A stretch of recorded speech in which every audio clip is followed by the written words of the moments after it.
గీతతో కోట్ల మందికి దారి చూపించిన అతనికన్నా గురువెవరు?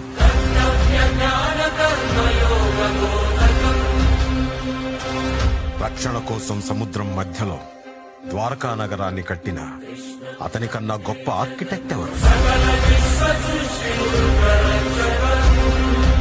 వేణుగానంతోనే గోవుల్ని గోపికల్ని కట్టిపడేసే అతన్ని మించిన మ్యూజిషియన్ ఎవరు?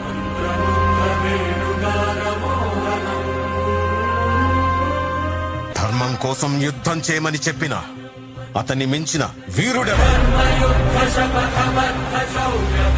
హోమయాగాలతో వర్షం తెప్పించిన అతనికన్నా ప్రకృతిని అర్థం చేసుకున్న క్లైమటాలజిస్ట్ ఎవరు? అన్కంట్రోలబుల్ ఆర్పిఎం తో తిరిగే సుదర్శన చక్రాన్ని కంట్రోల్ చేసే అతనికి మించిన కైనెటిక్ ఇంజనీర్ ఎవరు?